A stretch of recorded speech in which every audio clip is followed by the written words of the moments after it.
Hi everyone, this is Terry. If you're new to your Luminaire, this is lesson 3. Today we're going to talk about some of the main features of the machine. In lesson 1 we talked about threading and winding bobbins. Lesson 2 was changing feet and the needles and also the screwdriver accessory. So we'll touch the main screen. The first message you'll see is that the carriage unit will move. Now the reason it's doing this is I've shown in other lessons, I have my embroidery unit on my machine. So go ahead and choose OK. Make sure you don't have anything in the path. It does take it a moment for it to think about the process and to move that carriage over and into position. It's now in position for embroidery, but that doesn't mean you have to do embroidery. Today what we're going to talk about is this main screen. We'll also talk about the buttons across the front of the screen. So what we'll do is we'll get started. If you're like me, you like printed manuals. I had my manual printed. It was done by a company called cheapercopies.com. You can see the manual is bound, and then it has 28-pound test paper, which is nice because when you have color copies, it doesn't show through the page. You can also look at your manual on your machine though. So let's just look at that. And what we'll do is we'll go up here to the help, that's the center icon, and we'll select it. Now you can choose the PDF manual, and you can go directly to the sewing section because this is the first part of the overall manual, and you can advance a page at a time. Now one thing I'm going to do, because I have my sound turned up, I'm going to turn it down. So I'll go to settings so you won't hear this annoying sound so much. And what I'm looking for is the machine speaker volume, and I'll turn this down to 1 or 2. That way I don't feel like I'm having to shout over the machine. All right, so we'll go back to that PDF manual. We'll go back and into the sewing. It's already open. We can choose it, and we can advance to the page that is going to show us the information about the screen. So I'm on page 28 of this manual. I can go down here and click on the page number and put 28, and the only reason I know that is because I have the printed version of the manual. And I want to make sure that you're seeing all parts of the screen, so let me lower this down because I don't think you saw what I did is I entered the page number directly here and chose OK. So this is the walkthrough for the screen. If you want to go back and watch this afterwards, you can do that. It'll cover everything we're going to talk about on the screen, but we're also going to talk about some of the main functions whenever you start your machine up, and that will be on some of the previous pages. So if you want to go back and look at it here, you can. We'll choose close because I really don't need it, and I'll choose close again.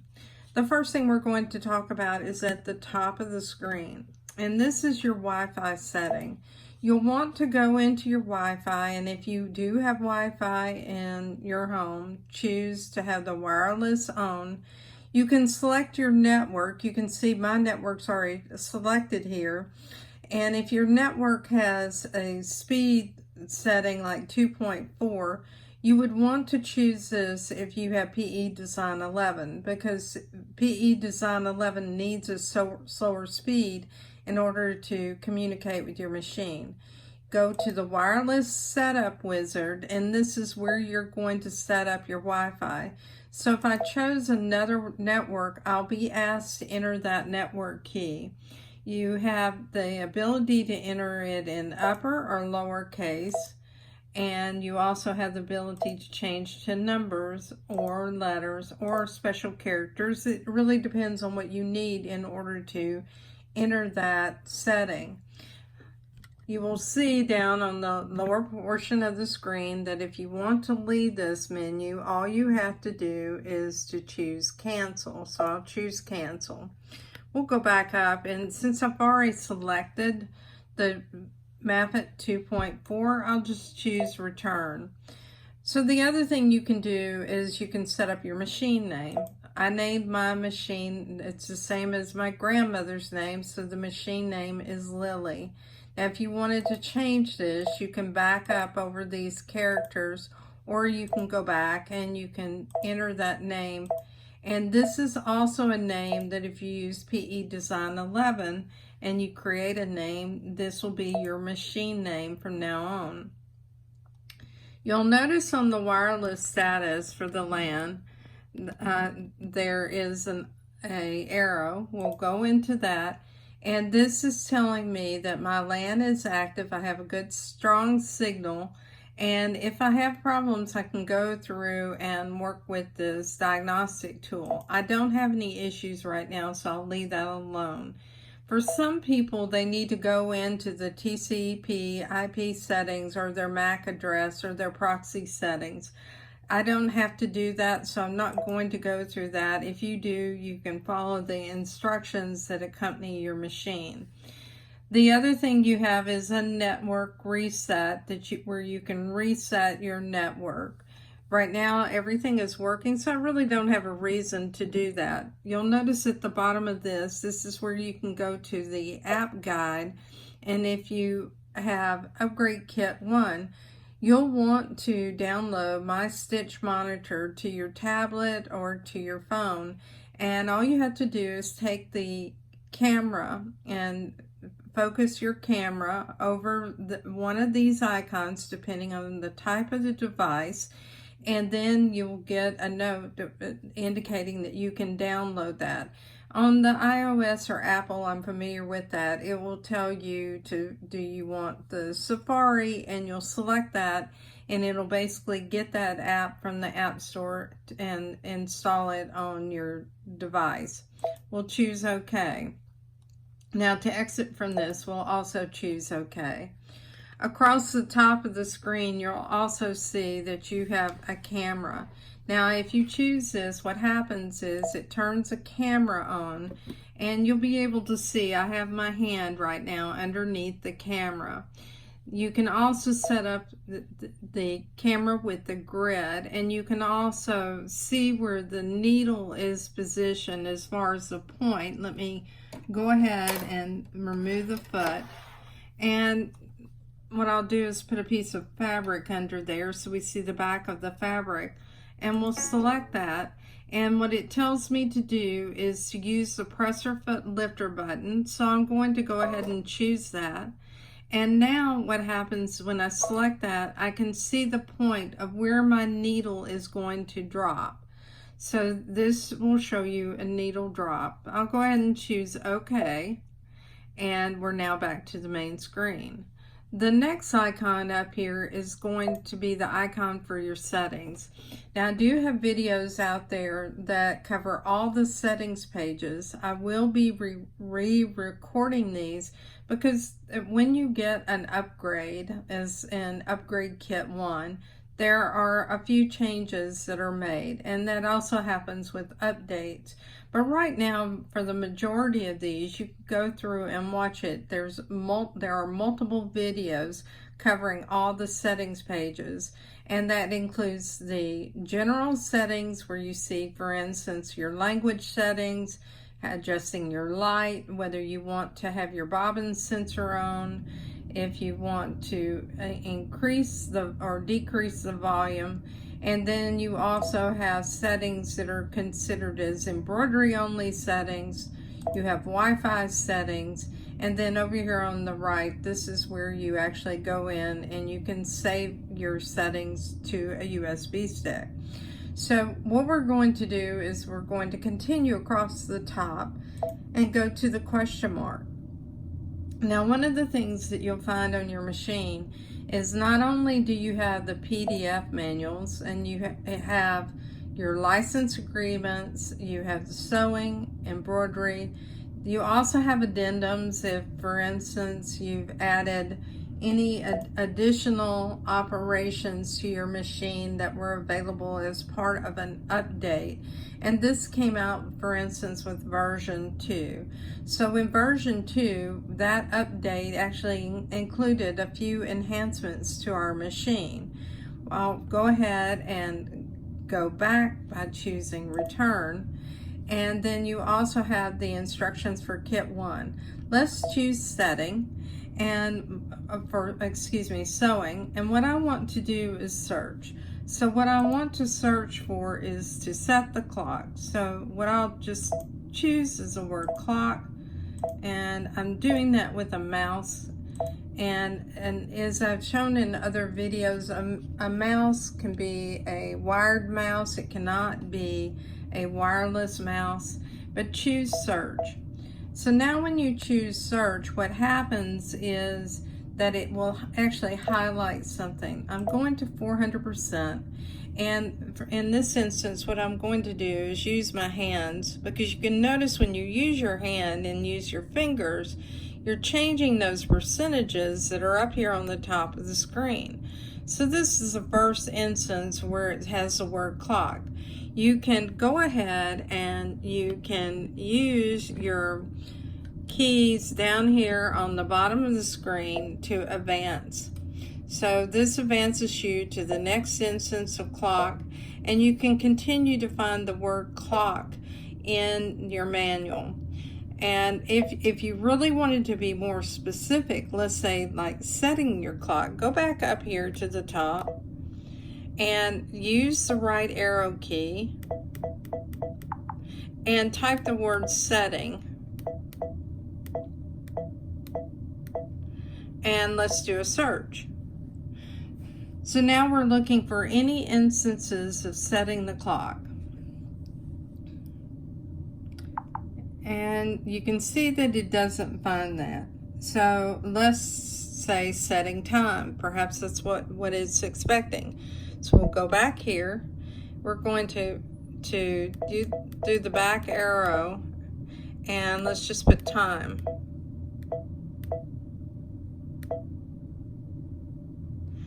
All right, and we'll give it a moment. And that same instance is not, it has not found it. So I'm going to try one other time, and this time what I'm going to do is I'm just going to use the word time. And what I want to do is get right in front of that G, and I'll erase everything. And actually I erased what I wanted to keep, but that's okay. I'll just retype it, and I'll choose search. All right, so now here it is. It's found all specifications are correct at the time of printing. Let's look at here. We're looking for the word time, and it's located the word time on page 24, but we're going to continue because what we're looking for is the instance of setting your time for the machine. All right, I'll zoom you in so you see that. And here it has found it in the manual. I actually have it on my printed manual as well, and you can see that here. So it's actually the very same information. You can choose to use it either online here. If you close it, you go back to your screen, and you can close this entirely after you've read what you need to read. And you can go down here to the bottom, and you can actually set your time. Now when you set the time, your clock display can be turned on or off. If you turn it off, it's not going to appear on the bottom of the screen. You'll have this little symbol. I like to keep mine on. This is where you're going to enter the year, the month, and the day. And then you'll also set your time, whether you want to see it as AM, PM, or a 24-hour clock. Once you choose OK, your time is set. Now going back up here to the question mark, we not only had the PDF manuals, we also have a sewing guide. If you go into the sewing guide, it's telling you that key cannot be used at that time because you actually need to be in sewing. So we'll wait until we're in sewing to look at the sewing guide and also the pattern explanations. You have an operation guide. Now what the operation guide is going to tell you about principal parts and principal buttons, and you can select each one of these and it will tell you the use. Let's just look at this instance right here. This is telling you that this is a presser foot, and you can raise and lower this presser foot. Now this is a mechanical presser foot that's on the back of your machine, and what's nice about that, you can also lower the presser foot using a button on the head of the machine, but there are times when you might want to raise that presser foot, so you can just adjust your fabric a little bit. So you will see that you have these different icons where you can find out what each thing means. And this is the lever that you can use to move this controller to adjust your speed. Now this works for sewing only. It does not work for embroidery, but this also works in conjunction with a setting where you turn that setting on, and what that setting does is it uses this controller here or slider as a width controller. All right, we're just going to return. You do have videos, and one of the nice things is if, for instance, you want to know how to wind your bobbin, thread your machine, here it's going to show you how to put the feet on, and this is going to be about your needles, but this one here is about the thread stand that comes with your machine. And because the graphics are so good in this, I'm going to leave it alone. You'll get this case with your machine. There's no sound on these videos. You can move backwards or fast forward here, and you can also pause it. Let me pause it for a moment and let's just talk. So you'll open up this case. The bottom part is going to be this portion that is your thread stand. It actually has magnets on the bottom. You'll raise these two spool pins. They're what you use to put your cones on. For instance, if you're sewing with embroidery thread that's on a cone. And let me show you what that looks like. So here's an illustration of what that looks like, so you can see the hole. So this just fits over that stand. And then what happens, we'll go ahead and start this again. You will move that telescoping arm up, flip over the metal bar so that it's in place, and that's where your thread goes through. You need to open the cover of your machine. You're going to leave it open because this is going to fit with these two magnets that you saw on each side, and there's a little groove here. It'll fit in place, and the nice thing about this is that it's not going to move. So now what you can do is you can place your thread on that, and you can go ahead and thread your machine. So you notice there's the basic operation, there's a sewing menu, and in the sewing you can watch those videos as well. Again, there's not going to be any sound on this. There's one that's for the settings, for a few things that are related to settings, and then you'll also see accessory here, and this will cover the move it foot, the buttonhole foot, and then also your knee lift. And then you also have maintenance. This will show you how to clean your bobbin and a few other things. And then you have app, which is going to more or less go over that app that I showed you on the bottom of the page. And this is if you have upgrade kit 1. So what it's going to show you is that you can go to the Wi-Fi settings, which is what they're doing. And then the next thing you can do is make sure your wireless LAN is enabled, and then you'll set up your network settings, and then you'll go to the app guide. And after you go to your app guide, you'll take your camera, hold it over the type of device you have. I lost my train of thought there. And then what you'll do is you will download that into your own device. You'll connect with your machine by selecting your machine, and if your machine has a name, you should see that.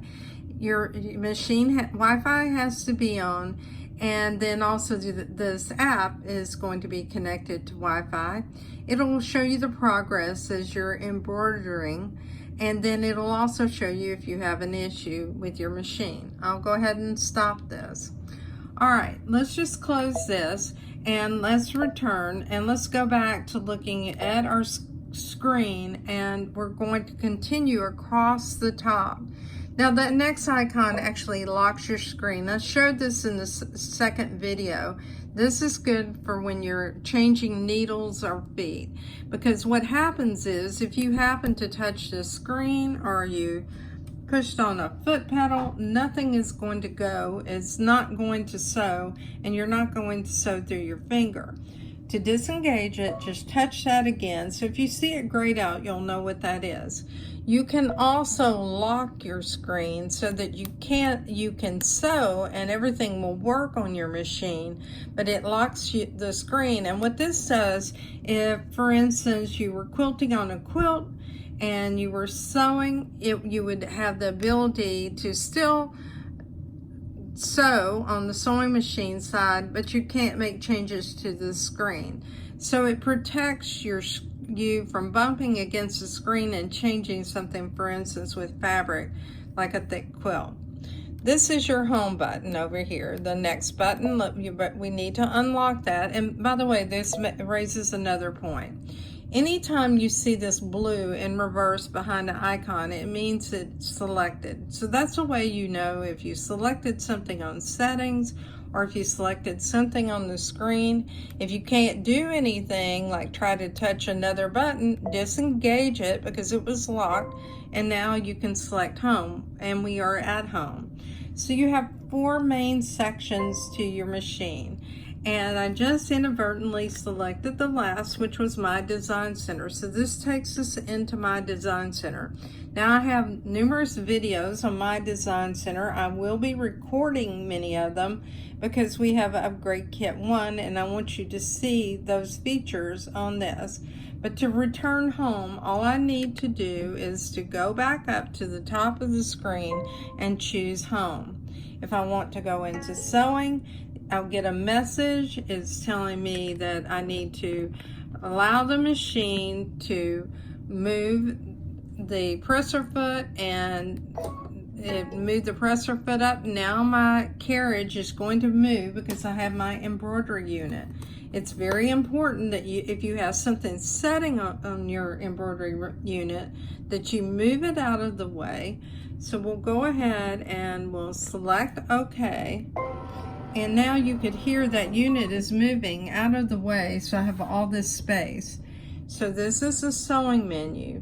Now you'll find out that if you look on my YouTube channel, I have playlists. So you'll see playlists for the Luminaire that includes all the videos for the Luminaire. But if you wanted to see, for instance, all about utility stitches, you'll find about 4 or 5 videos in the series just about utility stitches and about all the features you're seeing on this menu. You'll also see character and decorative stitches as well. Some of these I will re-record, but some I will not need to because some of the changes that were made with Upgrade Kit 2 make it unnecessary to re-record 4 or 5 videos. You'll also see that if you go back to home, you can go directly to embroidery. Now with this machine, you can go into embroidery or into my design center without having the embroidery arm on your machine, which makes it nice because you can design. But one of the things I want to mention to you is to turn your machine off before you place your embroidery unit on the machine. So now this takes me to the home screen for embroidery. I'll go ahead and choose home again. You'll notice there's one other category, and that's Disney. Disney designs are built into your machine and they're for your personal use. There are license agreements that you need to read. For instance, if you sell things at craft shows, you will not want to be sewing out Disney designs and not following the instructions of the agreement. You'll find that you have to sew these designs as is. You cannot resize them, and that's because they're proprietary. You can see the copyright right here between Disney and Pixar and Brother for the use of these designs on your machine. We'll go ahead and choose home.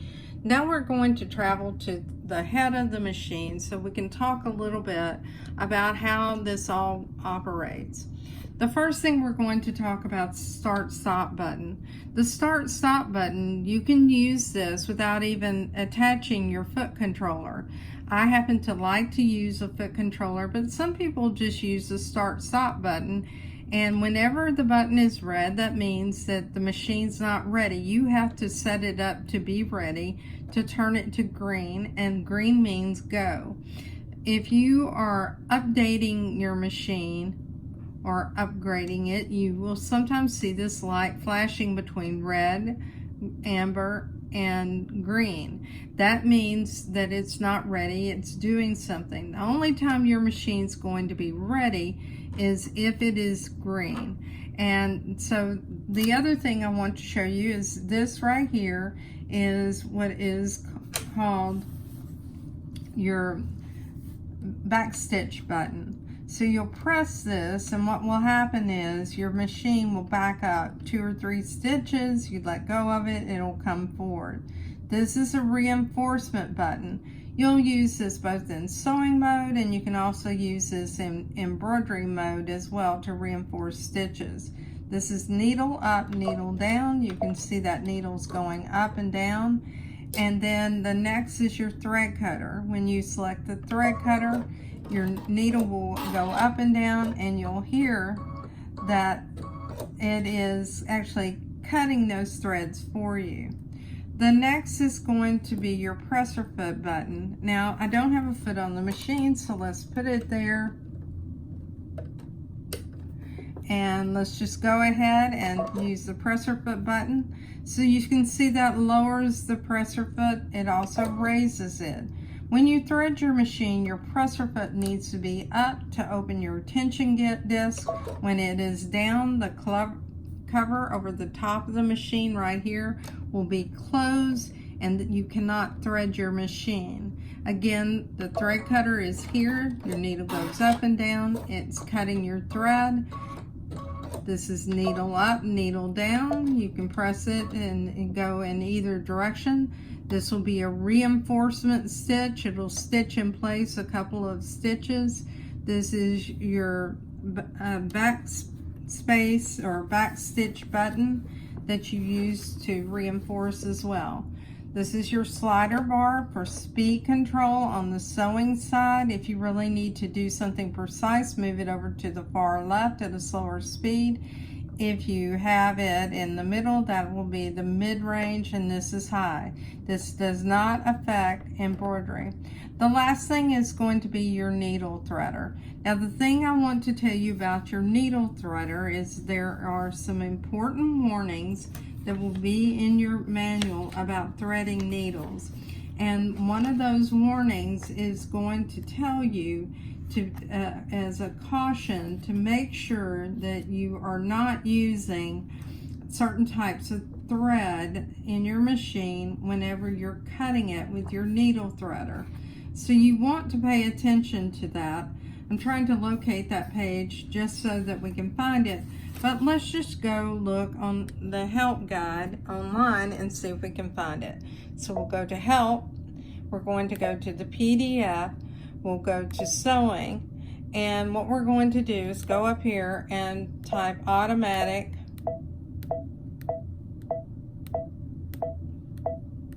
threader.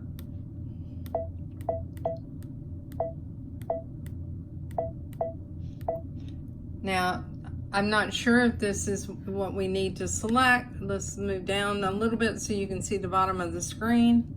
If it locates pages, you will see that if it has located the page, or you'll hear a double click if it hasn't, and that's the sound it made. So what I'm going to do is I'm just going to back up and delete some keys. And again, I'm backing up and deleting what I don't want. So let's back up a character at a time.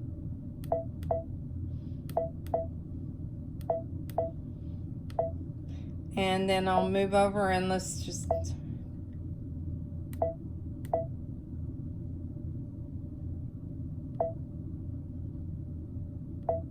Okay, and we'll do search.